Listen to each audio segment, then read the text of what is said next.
ನಾಮದಲ್ಲಿ ಈ ಬೆಳಗ್ಗೆ ನಿಮಗೆ ಸ್ವಾಗತಿಸ್ತೇನೆ. ಇವತ್ತಿನ ವಾಕ್ಯ ಫಿಲಿಪ್ಪಿ 2ನೇ ಅಧ್ಯಾಯ 14ನೇ ವಾಕ್ಯದಲ್ಲಿ ಹೀಗೆ ಬರೆಯಲ್ಪಟ್ಟಿದೆ, ಗುಣಗುಟ್ಟದೆ ವಾದ ವಿವಾದ ಮಾಡದೆ ಎಲ್ಲವನ್ನು ಮಾಡಿರಿ ಅಂತ ಅಲ್ಲಿ ಬರೆಯಲ್ಪಟ್ಟಿದೆ. ಪ್ರಿಯರೇ, ಇವತ್ತು ನಾನು ಮಾತನಾಡೋದು ಗುಣಗುಟ್ಟದೆ. ನಾವು ನಮ್ಮ ಮನೆಯಲ್ಲಿ ನಾವು ಗುಣಗುಟ್ಟುತ್ತೇವೆ, ಚಿಕ್ಕ ಚಿಕ್ಕ ವಿಷಯಕ್ಕಾಗಿ ಗುಣಗುಟ್ಟುತ್ತೇವೆ, ಮತ್ತು ನಮ್ಮ ವ್ಯಾಪಾರ ಸ್ಥಳದಲ್ಲಿ ನಾವು ಗುಣಗುಟ್ಟುತ್ತೇವೆ, ಮತ್ತು ನಮ್ಮ ಕೆಲಸ ಕಾರ್ಯಗಳಲ್ಲಿ ನಾವು ಗುಣಗುಟ್ಟುತ್ತೇವೆ. ನಾವು ಎಲ್ಲೋ ಹೋದರೂ ಗುಣಗುಟ್ಟೋದು ಬಿಡುವುದಿಲ್ಲ ಪ್ರಿಯರೇ.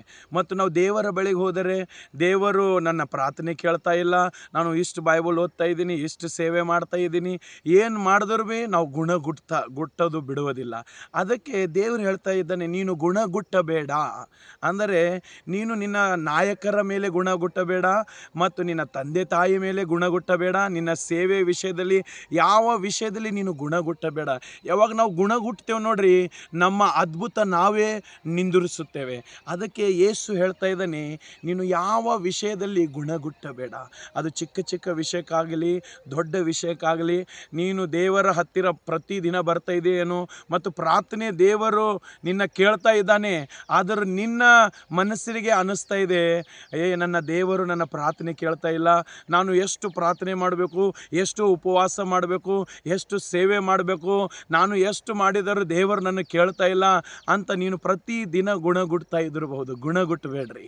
ಗುಣಗುಟ್ಟದೆ ನಾವು ಯಾವಾಗ ದೇವರಿಗೆ ವಿಧೇಯರಾಗುತ್ತೇವೆ, ಪ್ರಾರ್ಥನೆ ಮಾಡುತ್ತೇವೆ, ನಿರಂತರವಾಗಿ ಇರುತ್ತೇವೆ, ಆವಾಗ ಯೇಸು ನಮ್ಮ ಪ್ರಾರ್ಥನೆ ಕೇಳಿ ಅದಕ್ಕೂ ಸದುತ್ತರನ್ನು ಕೊಡುತ್ತಾನೆ.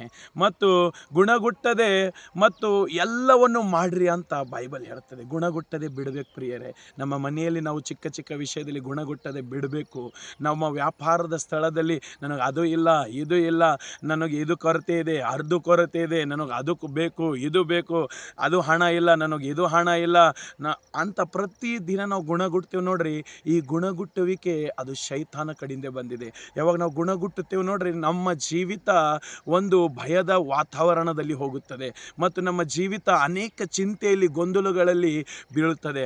ಅದಕ್ಕೆ ನೀವು ಗುಣಗುಟ್ಟಬೇಡ್ರಿ ಪ್ರಿಯರೇ. ಯಾರಾದರೂ ಇರಬಹುದು, ನೀವು ಎಲ್ಲಾದರೂ ಇರಬಹುದು, ಯಾವ ಸ್ಥಳದಲ್ಲಿ ಇದ್ದಿರಬಹುದು, ಯಾವ ವಿಷಯದಲ್ಲಿ ನೀವು ಗುಣಗುಟ್ಟಬೇಡ್ರಿ. ಮತ್ತು ಎರಡನೇದು, ವಾದ ವಿವಾದ ಮಾಡಬೇಡ್ರಿ ಅಂತ ಅಲ್ಲಿ ಬರೆಯಲ್ಪಟ್ಟಿದೆ. ವಾದ ವಿವಾದ ಅಂದರೆ ಯಾವ ವಿಷಯಕ್ಕಾಗಿ ನೀವು ಜಗಳ ಮಾಡಬೇಡ್ರಿ. ಒಬ್ಬರಿಗೊಬ್ಬರಿಗೆ ಜಗಳ ಮಾಡಬೇಡ್ರಿ. ಚಿಕ್ಕ ಚಿಕ್ಕ ವಿಷಯಕ್ಕಾಗಿ ಜಗಳ ಮಾಡಬೇಡ್ರಿ, ದೊಡ್ಡ ವಿಷಯಕ್ಕಾಗಿ ಜಗಳ ಮಾಡಬೇಡ್ರಿ. ನಿಮ್ಮ ಕುಟುಂಬದಲ್ಲಿ ನೀವು ಜಗಳ ಮಾಡಬೇಡ್ರಿ, ನಿಮ್ಮ ಸೇವೆ ವಿಷಯದಲ್ಲಿ ನೀವು ಜಗಳ ಮಾಡಬೇಡ್ರಿ, ನಿಮ್ಮ ವ್ಯಾಪಾರದ ಸ್ಥಳದಲ್ಲಿ ನೀವು ಜಗಳ ಮಾಡಬೇಡ್ರಿ. ನೀವು ಎಲ್ಲೆಲ್ಲಿ ಹೋಗ್ತೀರಿ ಒಬ್ಬರಿಗೊಬ್ಬರು ಜಗಳ ಮಾಡದೆ ಒಬ್ಬರನ್ನು ಪ್ರೀತಿ ಮಾಡಿ ದೇವರ ರಾಜ್ಯದಲ್ಲಿ ನಾವು ಬೆಳೆಯಬೇಕು, ದೇವರ ವಿಷಯದಲ್ಲಿ ನಾವು ಬೆಳೆಯಬೇಕು. ನಾವು ಹಾಗೆ ಬೆಳೆದರೆ ನಮ್ಮ ಜೀವಿತ ಸುಂದರವಾಗುತ್ತದೆ. ಅದಕ್ಕೆ ಯಾವ ವಿಷಯಕ್ಕಾಗಿ ನೀವು ಗುಣಗುಟ್ಟಬೇಡ್ರಿ. ಎರಡನೇದು, ಯಾವ ಮನುಷ್ಯರಿಗೆ ನಾವು ಜಗಳ ಆಡದೆ ಸಮಾಧಾನದಿಂದ ಅವರ ಜೊತೆಯಲ್ಲಿ ಇದ್ದು ಪ್ರೀತಿ ಅನುನ್ನತೆಯಿಂದ ನಾವು ಇದ್ದುಕೊಂಡು ದೇವರ ರಾಜ್ಯವನ್ನು ಬೆಳೆಸಬೇಕು, ಮತ್ತು ಯೇಸುವಿನ ಹಾಗೆ ನಾವು ಆಗಬೇಕು, ಮತ್ತು ಯೇಸು ನಮ್ಮ ಜೀವಿತವನ್ನು ಸುಂದರ ಮಾಡುತ್ತಾನೆ.